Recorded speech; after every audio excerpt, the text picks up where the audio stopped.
Okay, evening all, and welcome to the Scotland post-match press conference. As explained, we'll take questions for Captain Jamie Ritchie first, and when they're finished, he'll depart, and then we'll take some questions for Coach Gregor Townsend. So if you could raise your hand, please, for the first question. Right here in the second row, please, microphone. Thank you. Jamie, you said before this game that you knew that you would need a huge result, huge performance to get a result. How do you sum up the performance this afternoon? A little bit mixed, I'd say. I think I'm really proud of how we fronted up physically.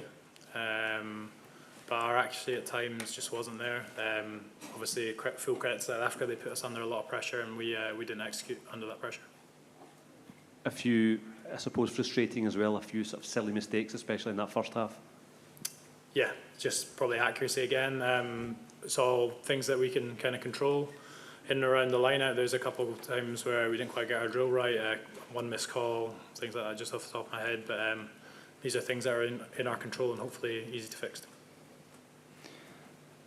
Further questions for Jamie? Yeah, just next to you, if you could pass the microphone along. Just next to him. Thank you. Hi, Jimmy. Scotland has shown they're a very good attacking side. Are the South African a different level of defence than you usually see?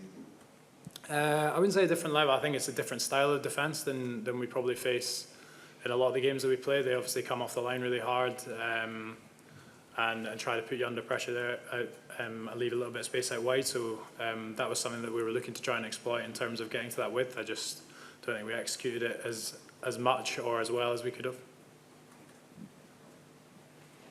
Yep. Next question? Yeah, just here in the second row. Thank you. Microphone's coming. Jamie, Jan Quinning, where does he leave you as a team now? I know it's difficult because, I mean, it's a hell of a group to be in. Where does it leave you as a team?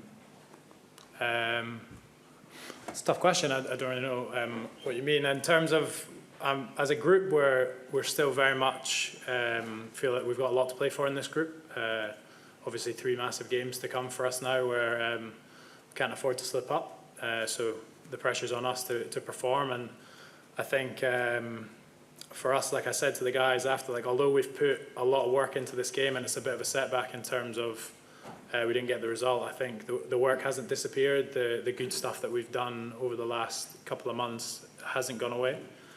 So we get back to our process and yeah, we're looking to hit the ground running in a couple of weeks' time. Yeah, actually, in terms of the Ireland game, does it make it more important for you? So in terms of the Ireland game, does it make it so much more critical for you?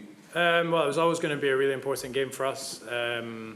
Like we knew we were in a tough group and that we were going to have to play really well against all the teams in this group. But yeah, all the games are must win now.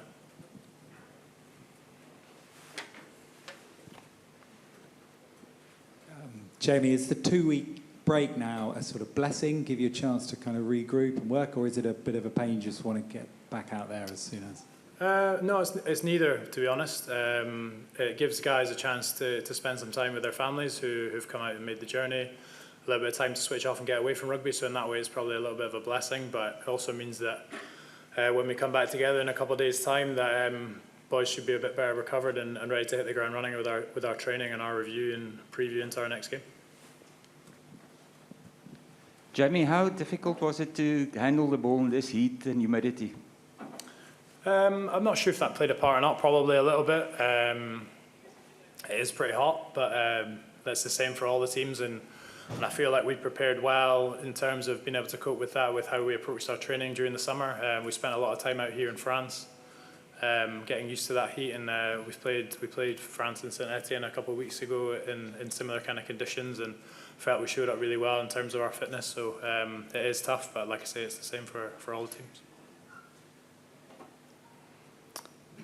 Okay, it looks like that's all the questions for Jamie. Thank you very much. Thanks, everyone. Cheers, enjoy the family time. Okay, first question for Gregor, please.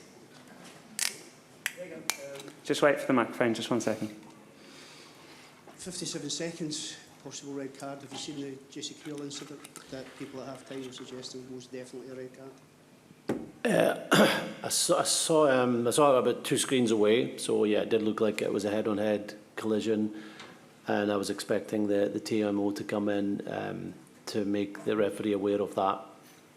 Could have been a game changer.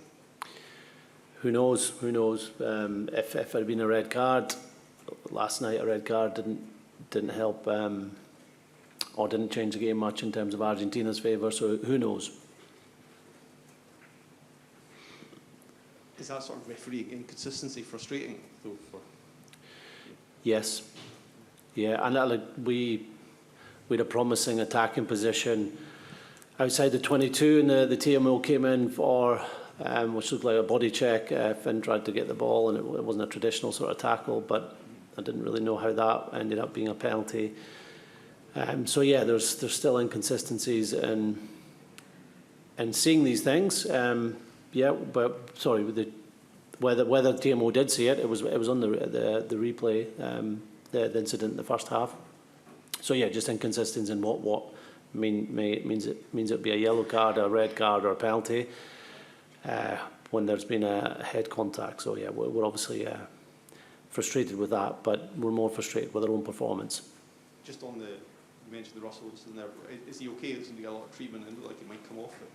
Yeah, it did look like he was coming off. I think initially he had a rib injury, which seemed like it was going to stop him from continuing. But he dug deep, and he fought really hard. I thought some of his defensive work in the second half was outstanding, and it just shows how much he cares about his teammates and for playing for Scotland. Gregor, what are your overall emotions and reflections on the match? Disappointed, really disappointed. We were slow to get going in the first half. There was a bit of inaccuracy in our play, but then we built into the game. I felt physically we were more than up for the challenge that South Africa bring in the way they play, and we started to win penalties at scrum time, which was a real bonus. There were opportunities, not many in our attacking game, but there was a couple out there in the first half, and we talked about how second half we need to build on what we've done in that second quarter. But we started with a bit of inaccuracy, and then South Africa dominated possession for a period, took their points, and it became difficult in those conditions against that defence to play from deep.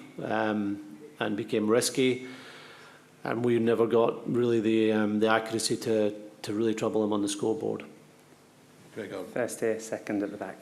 Gregor, Darcy's typically an excellent decision maker in that 22. What did you make of that incident about half an hour in when you had Duhan outside and chose not to pass? Well, he had a great dummy and got through, and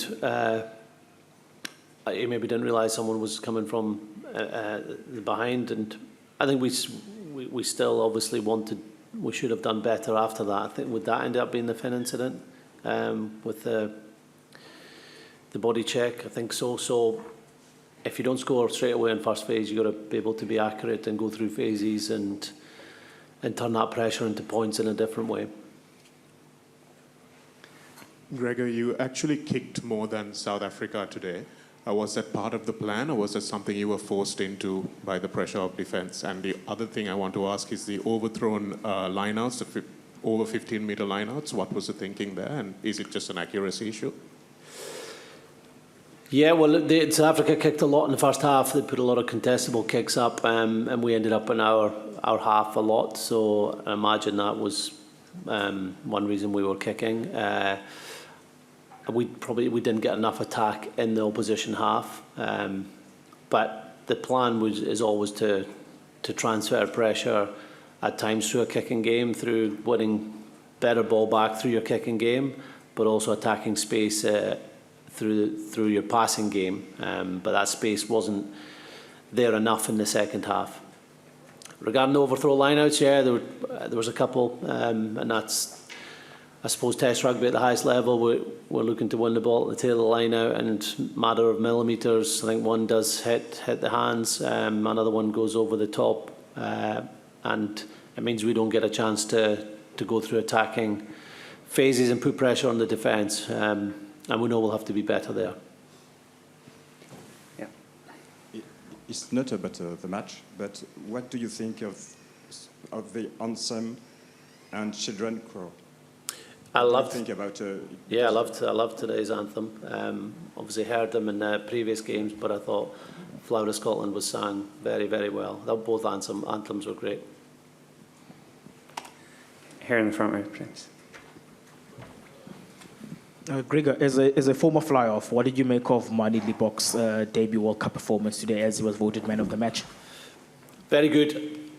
I have to say I wasn't watching it that closely. I was more watching our players' performance, but no loop kicks and a variety to his game, accuracy as well with his kicking game. He's a threat. He's able to run, pass and kick. So yeah, he's a great addition to an already talented South African backline and team, and he is helping them play a more attacking game than maybe the previous World Cup, and that will put a lot of pressure on opposition defences like it did today against ours. Gregor, what has to improve from today if you are to get out of this pool, especially obviously with the Ireland game in particular in mind? Accuracy in attack. I'd say our defence, we would be relatively satisfied with the effort that went in, the amount of turnovers we did force in the collisions. I still think that there's more in us in defence. But our attack in general, so that comes from our set piece, winning the possession, and also what we did when we had that possession, that's got to improve. We only scored 3 points, so that's unusual for us. Again, a credit to South Africa's defence, but we'll have to be much better there. Anything that surprised you about them?